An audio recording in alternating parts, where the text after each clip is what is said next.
En 2020, près de 30 000 personnes ont été secourues par les sauveteurs en mer de la SNSM.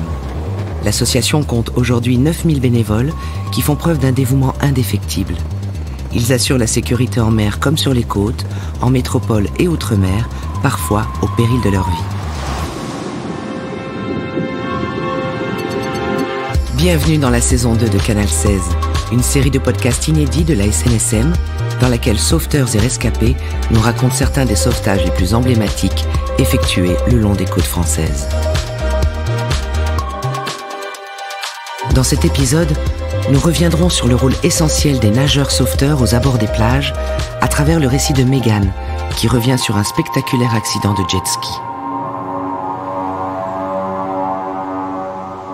Je m'appelle Mégane, j'ai 30 ans, je vis à Lyon. J'ai intégré la SNSM en 2016. J'ai passé tous les diplômes nécessaires pour surveiller en plage l'été. Et je suis chef de poste à Palavas-les-Flots l'été et sauveteur qualifié en Corse en septembre. Je suis une ancienne sportive de haut niveau en natation synchronisée depuis que j'ai 5 ans. J'ai commencé à faire des compétitions internationales à l'âge de à peu près 15 ans. J'ai fait championne de France à plusieurs reprises. On a été 3e en international. En équipe, pareil, j'ai été 3e en duo en international. J'ai arrêté la natation à 26 ans. Bon, l'avantage, c'est que du coup, j'arrive à compenser ce manque sportif avec la SNSM parce que c'est un milieu quand même assez sportif. Je trouve que la SNSM est aussi en lien en fait avec mon passé de sportif de haut niveau parce que ce que je retrouve à la SNSM, c'est un esprit de famille déjà. Le but, c'est d'avancer ensemble et c'est ça que je retrouve en termes de valeurs sportives. Toujours atteindre le meilleur, toujours le goût du challenge, on essaye de s'améliorer, on essaye de se remettre en question et c'est ce qu'il y a aussi en sportif de haut niveau. Je suis formatrice à la SNSM depuis 3 ans. On est en bénévolat, c'est donner de son temps pour justement transmettre mon savoir et accompagner les nouveaux. Je veux qu'ils soient passionnés autant que je le suis en fait. Pour moi, n'importe quelle personne dans la vie devrait connaître les jets de secours. Pour moi, on devrait l'enseigner au lycée. Donc c'est quand même des belles valeurs et ça me fait plaisir de leur apprendre ces gestes et comment secourir quelqu'un. Il y a des CFI-Terre et des CFI-Mer, donc nous on a un CFI-Terre, donc on est situé à Lyon, on est basé sur une péniche qui est assez drôle. CFI, ça signifie Centre de formation et d'intervention. On accueille à peu près 30 nouveaux stagiaires par année. On les forme en piscine pour justement tout ce qui est natation. Et après en secourisme chaque année. La SNSM est employée par la mairie, qui rémunère en fait ces nageurs sauveteurs. Donc c'est pour ça aussi qu'on a beaucoup de nouvelles entrées en fait chaque année de nouveaux stagiaires parce que c'est un job d'été et c'est quand même un job agréable. C'est ma 6e saison de nageur sauveteur à la SNSM. Je travaille en manager dans la restauration. J'arrive à combiner parce que j'ai négocié en fait avec mon responsable mes vacances, c'est la SNSM. Donc je travaille en fait pendant mes vacances. C'est un peu peut-être barjot. Mais moi, c'est ce qui me fait plaisir. J'ai besoin de cet échappatoire-là pour pouvoir être performante après en restauration, justement. Nous, à Palavas, on est hébergé dans un camping. Pendant 2 mois, je dors un peu à la dure, on va dire ça comme ça, mais c'est ce qui fait partie aussi de l'ambiance. Ça crée quand même une solidarité entre nous parce que quand il pleut, quand il fait froid la nuit, on est tous dans la même galère.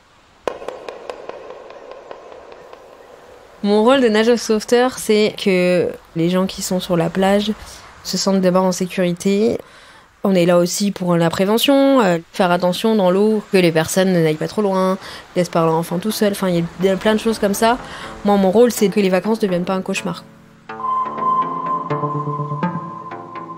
Cet été, je suis partie en Corse en saison, en poste d'inter. Donc poste d'intervention, en fait, c'est différent. On n'est pas sur la plage, donc on est sur un bateau. On est présent sur l'eau et on est là pour intervenir, donc soit sur des zones un peu difficiles d'accès pour les pompiers, des zones non surveillées par les sauveteurs en mer, ou des accidents qu'il peut y avoir sur les bateaux. En termes d'intervention, on peut intervenir sur plein de choses. Ça peut être une avarie moteur, ça peut être un bateau qui prend feu, ça peut être une personne qui s'est blessée sur une plage non surveillée, qui est difficile d'accès par les pompiers, une demande de renfort sur un bateau parce qu'il y a un malaise. Voilà, on peut être vraiment appelé pour n'importe quelle situation. On arrive le matin à la capitainerie, on charge notre matériel et on est sur l'eau jusqu'à 18h. On est fin septembre 2021, il fait très beau comme tous les jours en Corse. La mer est un peu agitée, c'est des vagues, c'est un peu moins d'1 mètre, ça bouge. Il y a du vent qui rend les missions un peu compliquées. Ce jour-là, on est 4 à bord. Il y a l'adjoint chef de poste Il y a un sauveteur qualifié et moi-même, plus un nageur sauveteur de plage qui est venu voir comment ça se passe. Donc il est avec nous sur le bateau. Il est 17h et en faisant route vers le port, on reçoit un appel de notre chef de poste qui est en repos, qui nous appelle en disant « Vous partez en intervention place de Karatage, j'ai le loueur de jet ski qui vient de m'appeler sur mon téléphone perso pour une personne qui a une hémorragie vaginale. » On a appelé mon chef de poste parce que justement c'est une plage non surveillée. C'est une petite crique où on accède en fait par un sentier.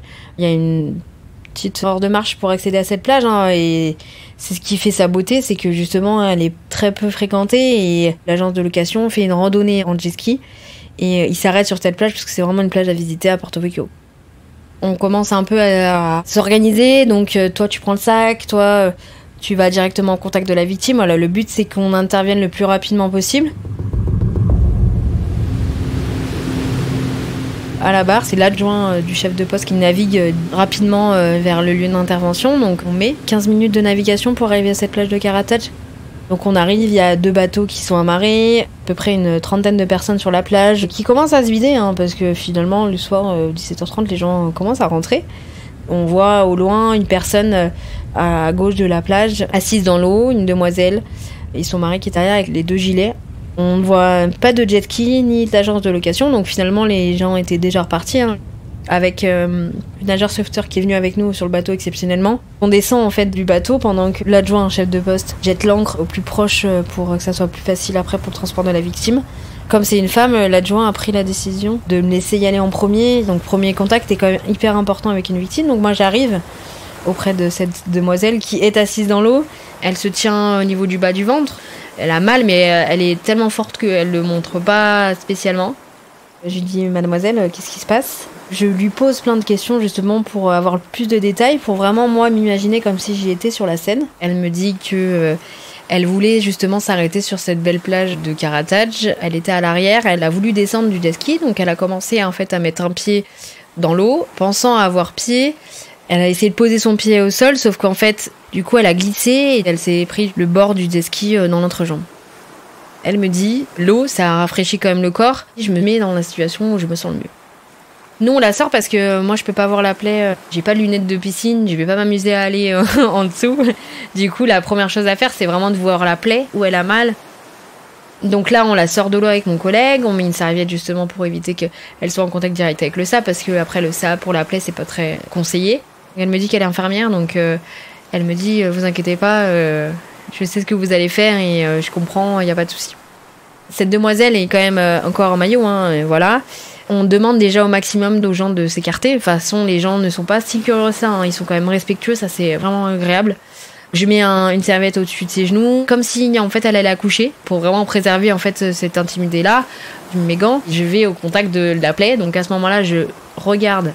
C'est vraiment aller rechercher la cause parce que moi, le SAMU, quand je vais l'avoir au téléphone, il va me poser plein de questions, comme si en fait il voulait avoir une photo instantanée de la plaie. J'aperçois en fait un gonflement, une espèce de bulle au niveau de sa lèvre gauche, comme une balle de ping-pong. J'ouvre en fait justement ses lèvres et je vois une plaie d'environ la taille d'un pouce, peu profonde mais qui saigne justement parce que du coup elle est plus dans l'eau, donc qui commence à ressaigner. C'est pour ça que c'est important aussi de bien regarder la plaie, parce que pour moi c'était une hémorragie vaginale et pas du tout. En fait c'était juste une hémorragie au niveau de sa lèvre gauche. Le saignement commence à repartir. Je demande des compresses à mon collègue qui lui est en train de faire le bilan. À chaque situation, on fait un bilan, donc on a des constantes, des données en fait à prendre. Par exemple, son taux d'oxygène dans le sang, pour voir si elle n'a pas une détresse respiratoire, son pouls. On a plein de choses comme ça à prendre en constante pour voir en fait son état et pour donner le plus d'informations aux médecins, parce que nous on n'est pas médecins, on n'est pas formés pour faire un diagnostic. Nous on est là pour prendre des relevés et faire les premiers gestes de secours. Et du coup à ce moment-là, mes collègues s'occupent de ça et moi je m'occupe vraiment de la plaie. Je fais une compression avec un pansement compressif. Le but, c'est vraiment d'arrêter le saignement. C'est un peu compliqué en termes de gestes parce que du coup, nous, on peut pas faire de point de suture. Moi, le but, c'est qu'elle perde le moins de sang possible en évitant d'appuyer non plus trop fort parce que, bien évidemment, on a quand même ce gonflement qui est présent. Donc, faut vraiment faire attention aussi à ça, et à sa douleur, éviter qu'elle crie, c'est un peu compliqué. Il faut évacuer cette demoiselle, qu'elle soit transportée vers un service hospitalier. Le problème, c'est qu'on est à la plage de Karatage, plage magnifique, mais difficile d'accès pour les pompiers. La solution, il faut la rapatrier au niveau d'un port où les pompiers peuvent accéder facilement. Donc mon adjoint à ce moment-là essaie de trouver avec le CROSS et le commandant de la capitainerie le port le plus adapté en fonction des conditions météo, parce que je vous ai dit, la mer est quand même agitée. Pour le confort de la demoiselle, c'est un peu compliqué de la transporter avec une demi-heure de navigation. Moi je suis toujours en contact de la victime, donc j'essaie de lui parler. Elle me raconte un peu sa vie, je lui raconte un peu la mienne. J'essaie de lui faire penser à autre chose. J'apprends un peu qu'elle a 22 ans, elle habite à Bonifacio. Elle est en vacances avec son copain qui est venu de Lyon d'ailleurs. À ce moment-là, la victime, elle est détendue. Quand je lui parle, voilà, elle rigole, elle me fait des blagues. C'est une femme courageuse et moi, elle m'impressionne. Elle a un mal, mais elle prend sur elle. Je vois qu'elle souffre, mais j'ai pas la possibilité en fait de lui donner des médicaments. Nous, on n'est pas habilités pour ça. On est formés pour des gestes de secours, on n'est pas formés pour des médicaments. Olivier et le commandant et le CROSS, du coup, décident d'aller sur le port voisin à 20 minutes de là où on est. La demoiselle peut marcher, du coup on l'accompagne au bateau. On l'aide avec mes 2 collègues à la porte pour justement la mettre au mieux dans le bateau. On essaie de vraiment la caler, le but c'est qu'elle bouge le moins possible. On quitte cette plage, il est 17h45, la nuit elle tombe, voilà, donc on se dit il faut quand même rentrer, en évitant un maximum les chocs liés aux vagues. Il faut toujours avoir gardé ce lien avec cette victime parce qu'on ne sait jamais, cette victime-là, elle peut tomber inconsciente à n'importe quel moment, parce que c'est quand même une douleur assez importante. Pendant tout ce trajet, du coup, je continue à lui parler, à lui demander comment elle va, à la rassurer. Voilà, avec mon collègue, on lui raconte des blagues. Je suis en compression, je change de pansement s'il est trop imbibé. Voilà, on essaye de passer ces 20 minutes-là au mieux pour la victime. Donc on arrive au port, Olivier accoste le bateau, les pompiers sont là. Justement, on avait préparé un brancard. Nous, en fait, on la sort du bateau, on la met sur le brancard. Nous, on n'a plus à intervenir sur la victime, sauf à la demande des pompiers. Elle est transférée dans un hôpital. Du coup, nous, on remonte sur le bateau. On essaye d'aller un peu plus vite parce que ça commence à tomber. La nuit est presque là. Donc, pour nous, en termes de navigation, c'est plus compliqué. Il est 20h. On rentre à la capitainerie. On nettoie le bateau pour le lendemain. Il faut être opérationnel dès qu'on arrive parce que si on a intervention le lendemain matin à 9h, il faut être opérationnel. Ce qui m'a marqué, c'est vraiment l'efficacité de l'équipe et on était là, en fait, les uns pour les autres. La victime m'a dit merci beaucoup, merci d'avoir été là et de m'avoir soutenu jusqu'au bout. Ça fait plaisir justement d'avoir ces retours-là parce qu'on se sent utile et on sent que notre métier est important et que sans nous, cette demoiselle-là, peut-être, elle aurait pu avoir des circonstances plus graves par la suite. L'émotion qu'on a quand on sauve quelqu'un, c'est vraiment un bonheur en fait. C'était pas ma première intervention au niveau d'un jet ski. Il m'est arrivé quelques mois avant un accident en fait en mer à Palavas-les-Flots. Un monsieur à l'avant qui aime la vitesse, qui accélère. Une demoiselle qui est mal accrochée à l'arrière. Elle bascule en arrière. Elle se retrouve allongée, les jambes en l'air. Et en fait, à l'arrière d'un jet ski, il y a un jet qui sort. Et ce jet lui arrive en fait au niveau de l'entrejambe et lui a provoqué en fait un déchirement du côlon. Ces accidents-là, ça arrive souvent. Et on a conseillé au leur de Palavas de prêter une combinaison pour éviter en fait d'abîmer ses parties intimes. Elle a eu ça au niveau de l'arrière. Mais si c'était arrivé en fait devant, elle aurait pu être stérile. Donc voilà, on est quand même là aussi pour faire de la prévention. Et grâce à cet accident-là, maintenant on peut faire une prévention sur la tenue vestimentaire sur un jet ski. Ce qui me plaît en fait dans la mission SNSM, moi, c'est vraiment cette solidarité qu'on a entre nous et la relation humaine qu'on a avec le public. On rencontre des gens extraordinaires quand même en plage parce que généralement ils viennent nous parler et ils racontent leurs petites histoires, ils sont agréables, on est là pour eux, ils sont contents, ils nous remercient quand on sauve quelqu'un. Moi je suis à Palavas, j'ai une petite mamie qui est là sur ma plage, ça fait 2 ans que je la côtoie et on s'appelle après, maintenant on est resté en lien. Et c'est ça qui me plaît quoi, le contact avec le public et on est là pour eux quoi.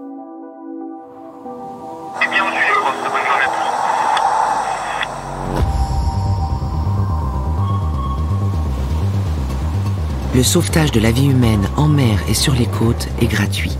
La SNSM est une association qui vit essentiellement grâce à votre générosité. N'attendez pas d'avoir une bonne raison de les soutenir. Faites un don sur snsm.org.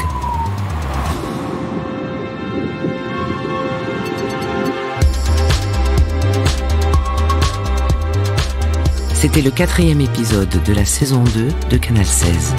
Une histoire de la SNSM racontée au micro de Jeanne-Marie Desnos avec la voix de Rebecca Finet, réalisée par Nicolas Mollet, mixé par Ben Oriel et produit par l'Acme Productions.